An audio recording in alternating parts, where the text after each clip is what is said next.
Good morning. Tara, basa na tayo ng ating libro guys. Magandang Balita Biblia. Today is 30 November 2024. Nandito na tayo sa aklat ng Juan chapter 17. Idinalangin ni Jesus ang kanyang mga alagad. Pakisabayan ako ng basa ng pari-pareho tayo dito matuto sa salita ng Diyos at sa history na rin ni Jesus. Juan chapter 17 verse 1.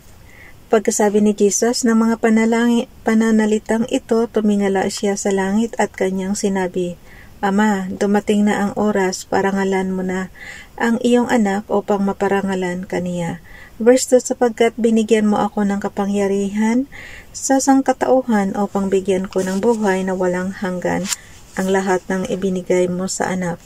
Verse 3, ito ang buhay na walang hanggan, ang makilala kanila ang iisa at tunay na Diyos at ang makilala si Jesucristo na iyong isinugo. Verse 4, inihayag ko sa lupa ang iyong karangalan, natapos ko na ang ipinapagawa mo sa akin. Verse 5, kaya Ama, ipagkaloob mo sa akin ngayon ang kaluwalhati ang taglay ko sa piling mo bago palikhain ang daigdig. Verse 6, ipinakalala na kita sa mga taong ibinigay mo sa akin mula sa daigdig. Sila'y iyo at ibinigay mo sila sa akin at tinupad nila ang iyong salita. Juan chapter 17 verse 7, alam na nila na ang lahat ng ibinigay mo sa akin ay mula sa iyo. Verse 8, dahil itinuro mo sa kanila ang mga aral na ibinigay mo sa akin at tinanggap naman nila. Natitiyak nilang ako'y tunay na galing sa iyo at naniniwala silang ikaw nga ang nagsugo sa akin. Verse 9, idinadalangin ko sila, hindi ang sanlibutang ito ang idinadalangin ko, kundi ang lahat ng ibinigay mo sa akin, sapagkat sila'y sa iyo. Verse 10, ang lahat ng sa akin ay sa iyo at ang lahat ng sa iyo ay sa akin at napaparangalan ako sa pamamagitan nila. Verse 11, at ngayon, ako'y papuntas na sa iyo, iiwanan ko na ang sanlibutang ito, ngunit sila ay nasa sanlibutan pa. Amang banal, ingatan mo po sila sa pamamagitan ng kapangyarihan ng iyong pangalan, ang pangalang ibinigay mo sa akin upang kung paanong ikaw at ako ay isa, gayon naman sila ay maging isa.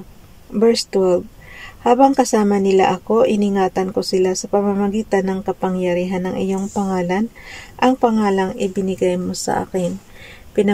Pinangalagaan ko sila at walang napahamak sa kanila maliban sa taong humanap ng kanyang kapahamakan upang matupad ang kasulatan. Verse 13, ngunit ngayon, ako'y papunta na sa iyo at sinasabi ko ito habang ako'y nasa sanlibutan pa upang mapuspos sila ng aking kagalakan. Verse 14, naibigay ko na sa kanila ang iyong salita at kinapuputan sila ng mga tao sa sanlibutang ito, sapagkat hindi na sila taga-sanlibutan tulad ko na hindi taga-sanlibutan. Verse 15, hindi ko idinadalangin kunin mo sila sa daigdig na ito, kundi iligtas mo sila sa masama. Verse 16, hindi sila taga-sanlibutan tulad ko na hindi rin taga-sanlibutan. Verse 17, italaga mo sila sa pamamagitan ng katotohanan, ang salita mo ang katotohanan. Verse 18, kung paanong isinugo mo ako sa sanlibutan, gayon din naman isinusugo ko sila sa sanlibutan. Verse 19, at alang-alang sa kanila'y itinalaga ko sa iyo ang aking sarili upang maitalaga rin sila sa pamamagitan ng katotohanan. Verse 20, hindi lamang sila ang idinadalangin ko pati ang mga mananalig sa akin dahil sa pahayag ng aking mga tagasunod. Verse 21, Ama, maging isa nawa silang lahat, kung paanong ikaw ay nasa akin at ako'y nasa iyo, gayon din naman maging isa nawa sila sa atin upang ang mga tao sa daigdig ay maniwala na ikaw ang nagsugo sa akin.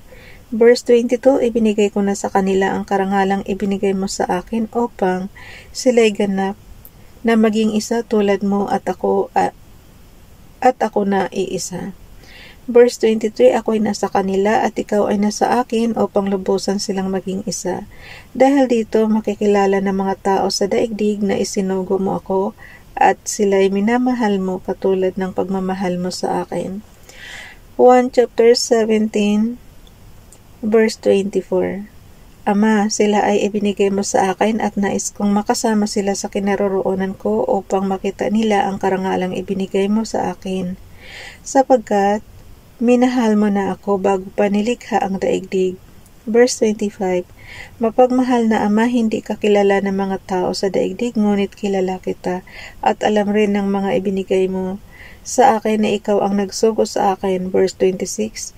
Ipinakilala na kita sa kanila at patuloy kitang ipapakilala upang ang pagmamahal mo sa akin ay manatili sa kanila at ako ay manatili rin sa kanila.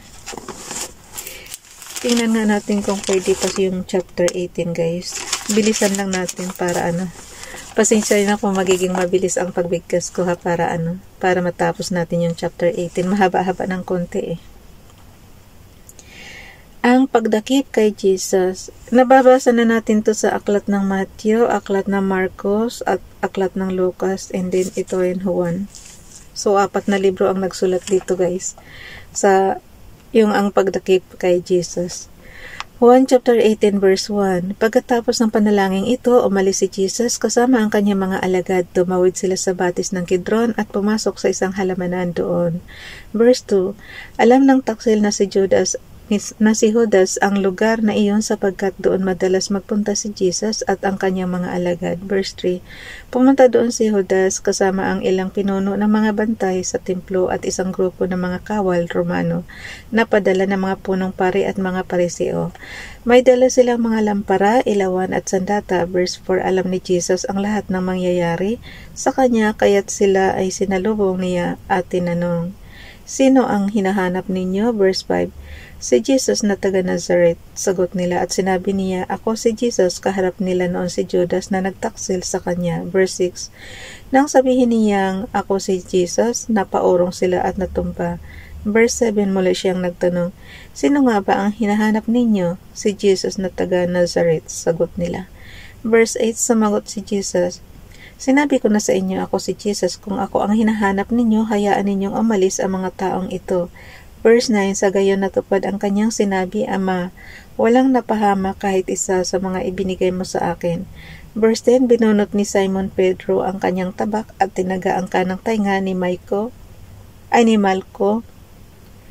Dito guys, may pangalan siya yung tinaga yung tainga. Okay, ulitin ko yung verse 10 ha.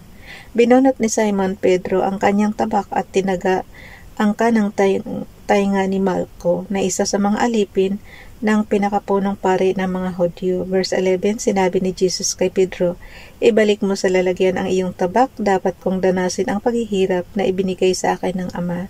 Verse 12, dinakip nga si Jesus at iginapos ng mga bantay sa templo at ng mga kawal na Romano na pinamumunuan ng isang kapitan. Verse 13, siya ay dinala muna kay Anas na biyanan ni Caiaphas, ang pinakapunong pari ng taong iyon. Verse 14, si Caiaphas ang nagpayo sa mga pinuno ng mga Hudyo na mas mabuti para sa kanila na isang tao lamang ang mamatay para sa bayan. Ikinaila ni Pedro si Jesus. Juan chapter 18 verse 15, sumunod kay Jesus si Simon Pedro at ang isa pang alagad. Ang alagad na ito ay kinilala ng pinakapunong pari, kaya't nakapasok siyang kasama ni Jesus hanggang sa patio ng bahay na pinakapunong pari. Verse 16, naiwan naman si Pedro sa labas ng pintuan, kaya lumabas ang alagad na kilala ng pinakapunong pari. Kinausap ang dalagang nagbabantay sa pinto at pinapasok si Pedro. Verse 17, si Pedro tinanong ng dalaga, hindi ba't isa ka sa mga alagad ng taong iyan? Hindi, sagot ni Pedro. Verse 18, maginaw noon kaya't nagsiga ang mga utusan at ang mga bantay at nagumpukan sila sa paligid ng apoy upang magpainit. Nakihalo sa kanila si Pedro at nagpainit din. Tinanong si Jesus sa harapan ng pinakapunong pari, Juan chapter 18 verse 19, tinanong si Jesus ng pinakapunong pari tungkol sa kanyang mga alagad at sa kanyang mga itinuturo. Verse 20, sumagot si Jesus, hayagan akong nagsasalita sa madla at lagi akong nagtuturo sa mga sinagoga at sa templo na pinagtitipunan ng mga Hudyo. Wala akong sinabi ng palihim. Verse 21, bakit ako ang tinatanong ninyo? Ang tanongin ninyo ay ang mga nakarinig sa akin, alam nila kung ano ang sinabi ko. Verse 22, ang pagkasabi nito ay sinampal siya ng isa sa mga pinuno ng mga bantay na naroroon. Bakit mo sinasagot ng ganyan ang pinakapunong pari? Tanong niya. Verse 23, sumagot si Jesus, kung may nagawa akong masama, patunayan mo, ngunit kung totoo ang sinabi ko, bakit mo ako sinampal? Verse 24, matapos ito, si Jesus ay nakagapos pa rin na ipinadala ni Anas kay Caiphas, ang pinakapunong pari. Muling ikinaila ni Pedro si Jesus. Juan chapter 18 verse 25, habang nagaganap ito, si Simon Pedro ay patuloy na nagpapainit sa tabi ng apoy.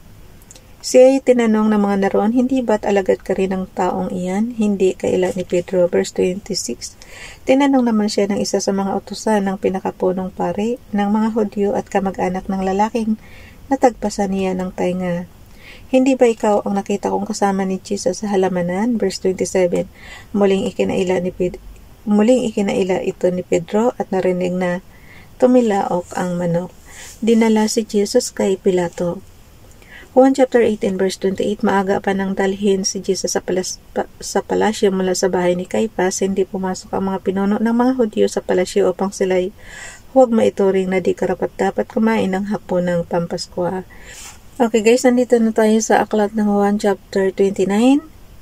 Kaya't si Pilato ay lumabas sa palasyo at tinanong sila, ano ang paratang ninyo laban sa taong ito? Verse 30, sila ay sumagot, hindi po namin siya dadalhin sa inyo kung hindi siya gumawa ng masama. Verse 31, sinabi sa kanila ni Pilato, dalhin ninyo siya at hatulan ayon sa inyong batas. Subalit sumagot ang mga Hudyo, wala po kaming kapangyarihang humatol ng kamatayan kanino man. Verse 32, sa gayon, natupad ang sinabi ni Jesus nang ipahiwatig niya kung sa anong paraan siya mamamatay.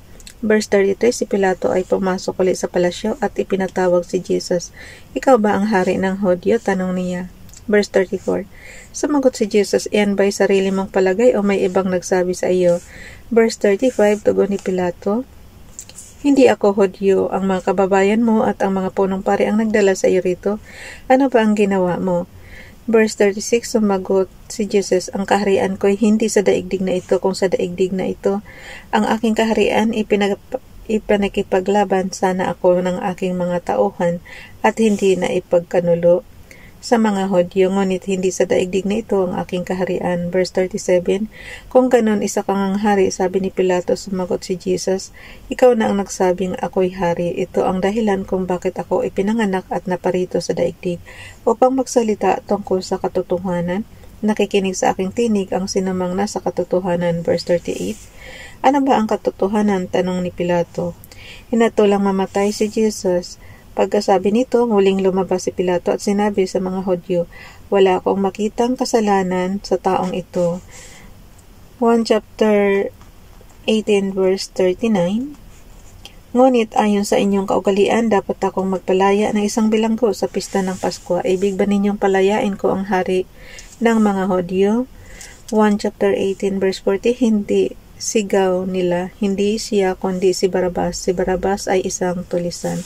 Bukas na itong chapter 19 guys. Bye everyone. God bless.